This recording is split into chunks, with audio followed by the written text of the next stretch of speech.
In the high-stakes world of military intelligence, few aircraft are as vital or as secretive as the RC-135. Developed during the Cold War, this aircraft has remained at the heart of U.S. reconnaissance operations for over 6 decades, adapting continuously to emerging threats and technologies.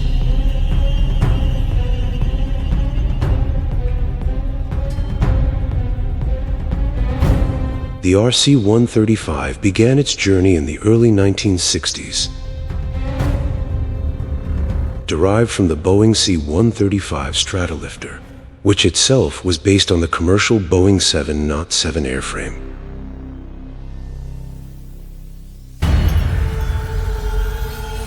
Originally built for transport, the RC-135 was transformed into a cutting-edge reconnaissance platform designed to gather signals intelligence, also known as SIGINT, from thousands of miles away. Right, inset. Among the most prominent variants is the RC-135 VW rivet joint.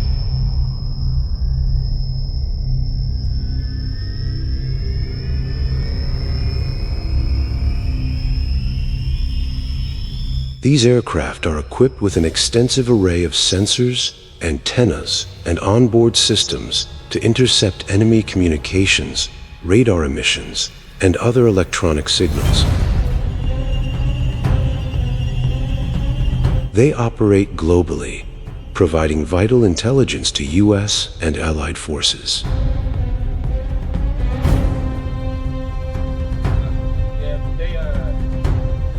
Before each mission, the RC-135 crew assembles at the airbase. A full crew can number over 24 personnel, including pilots, navigators, electronic warfare officers, signals intelligence operators, and maintenance technicians. After briefings and mission planning, they head out to the aircraft, often carrying classified materials and personal survival gear.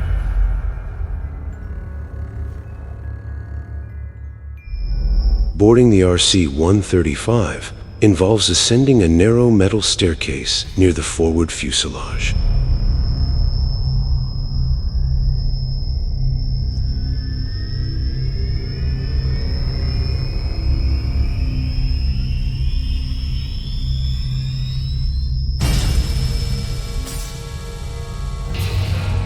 Inside, the aircraft feels more like a flying command center than a typical jet.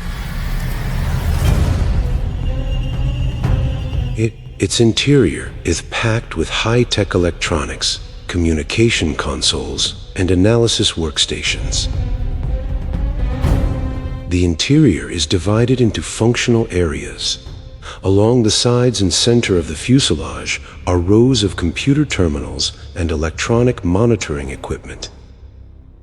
Each station is staffed by highly trained specialists, responsible for intercepting, decoding, and analyzing electromagnetic signals in real time.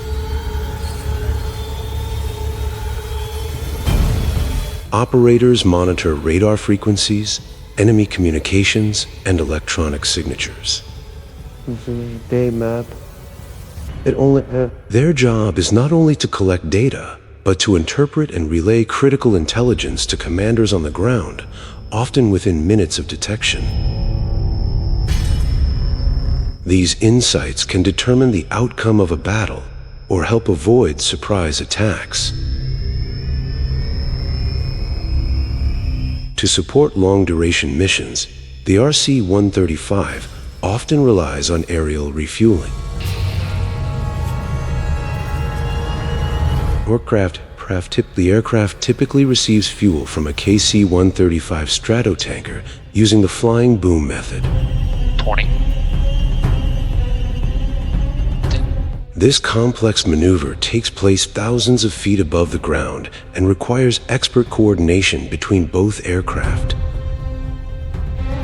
The KC-135's boom operator, lying prone at the rear of the tanker, guides the telescoping boom into the RC-135's receptacle just behind the cockpit.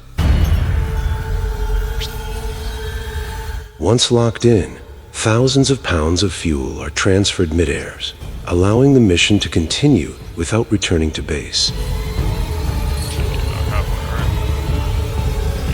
From monitoring Russian movements in Eastern Europe to tracking missile activity in North Korea, the RC-135 plays a key role in keeping U.S. and Allied forces informed.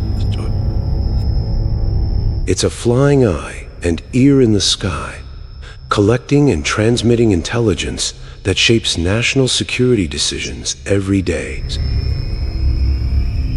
Many of today's naval vessels are equipped with aircraft including planes, helicopters, and drones.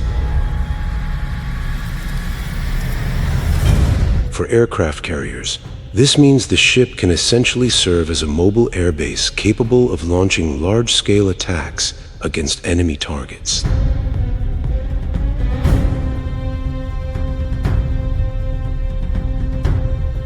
But these aircraft aren't just for offense. They significantly enhance a ship or fleet's defense as well.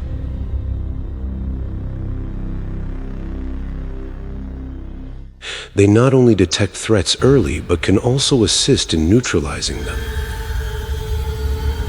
A vital element of the U.S. Navy's aerial defense network is the E-2D Advanced Hawkeye. An upgraded version of earlier Hawkeye models, the E-2D acts as the eyes in the sky during naval operations. It is categorized as an early warning and control aircraft. Utilizing a highly advanced rotating radar system, the ED offers 360-degree coverage, capable of identifying threats from as far as 300 miles away. This ability ensures early alerts for incoming dangers, giving friendly ships a tactical advantage.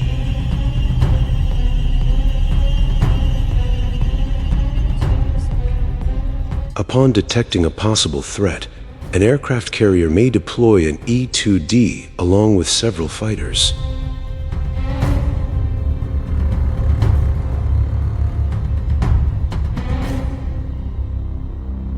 Since the Hawkeye is unarmed, it takes on the role of a tracker, identifying targets while the fighter aircraft move in to engage and, if needed, eliminate them.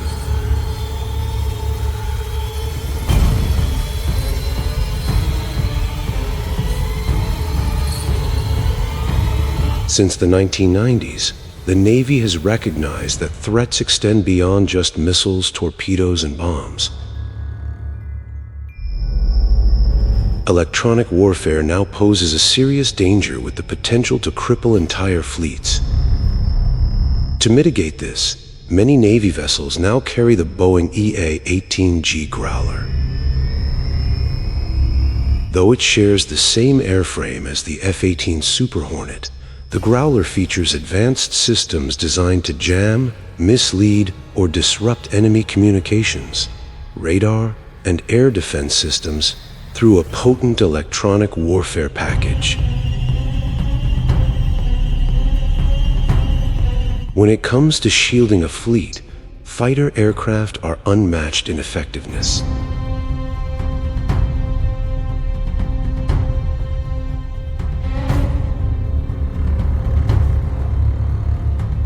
That's why aircraft carriers remain central to major naval campaigns.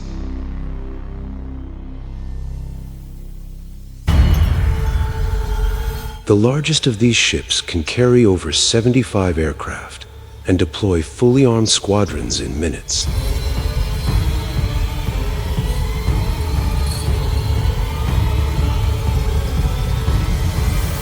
Once airborne, fighter jets like the F-18, F-35, and Harrier can establish a defense perimeter that's both lethal and nearly impenetrable.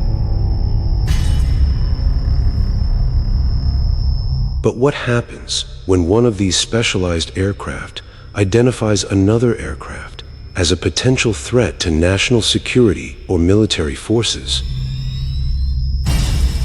In such cases, jets can be scrambled to intercept and establish communication with the pilot of the unidentified aircraft to determine their purpose.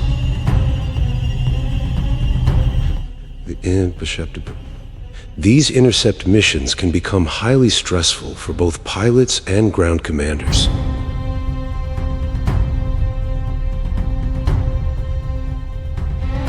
The intercepting pilot often has no clear idea of the nature of the encounter, and a single misstep could spark a serious international incident.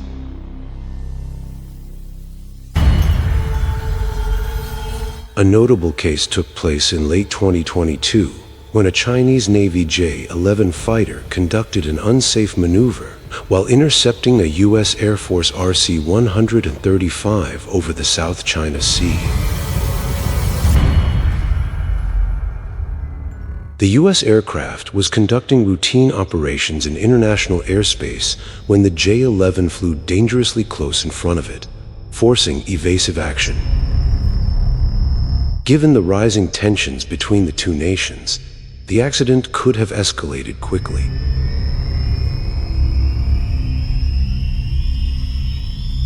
A similar event occurred 2 years prior, when two Russian Su-27 flanker fighters intercepted a U.S. Air Force B-52 bomber over the Black Sea.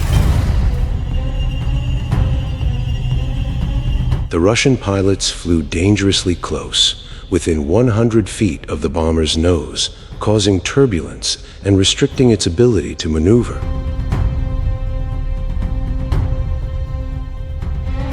Although intercept procedures differ based on the country and situation, most nations follow a general process.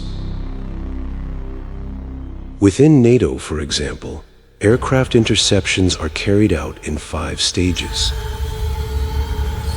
Stage 1 begins when radar picks up an unidentified aircraft and the detection is passed to the closest coordination center. In Stage 2, that center combines radar data with current intelligence to assess whether further action is necessary.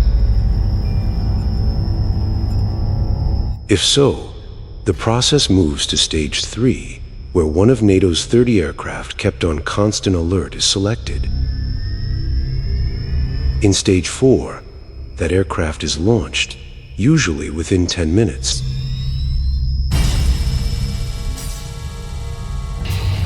The jet intercepts the unknown aircraft, investigates, and, if necessary, escorts it back to its airspace.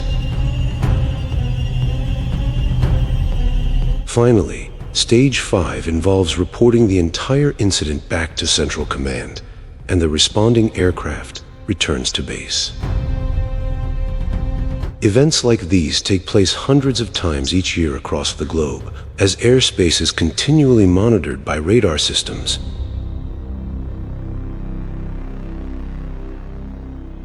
In the US, every plane tracked by radar has a transponder that identifies it, whether it's civilian or military. If an unidentified aircraft appears, the information is immediately sent to a command center for review. Much like NATO operations in Europe, the United States maintains fighter jets on standby throughout the country to address any airspace violations. These jets are always ready, fueled, armed, and prepared for takeoff, while pilots work in rotating shifts to ensure rapid response at all times. In many cases, a pilot won't even be briefed on the full situation until the plane is already taxiing toward the runway.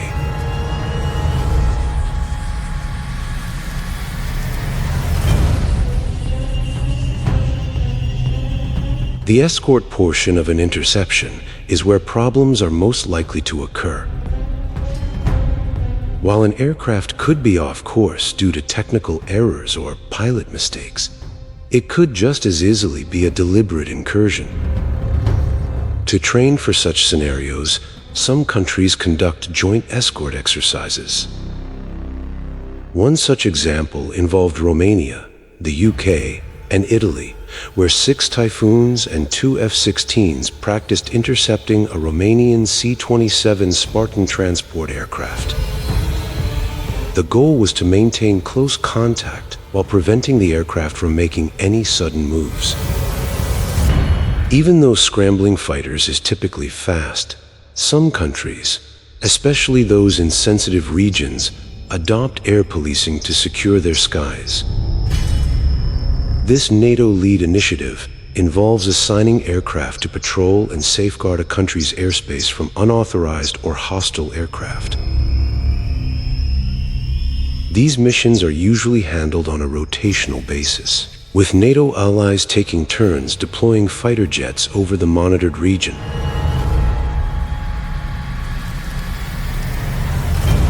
While it's most common during periods of high tension, some nations request this airspace coverage regularly to affirm their sovereignty.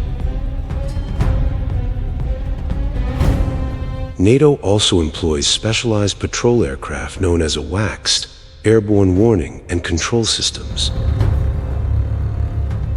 These aircraft are equipped to detect and monitor air activity from long distances, offering early threat detection and situational awareness. The primary model used for this mission is the Boeing E-3A, which is easily recognized by its rotating radar dome. Thanks to their sophisticated sensors and airborne advantage, AWACS planes can outperform many ground-based radar stations.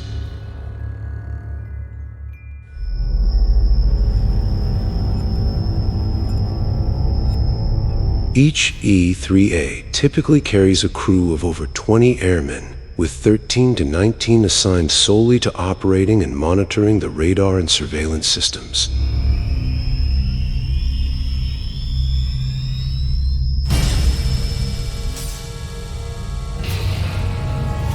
In the modern age of warfare, where information is often more valuable than firepower, aircraft like the RC-135, E-2D Hawkeye, and EA-18G Growler serve as silent sentinels of the skies.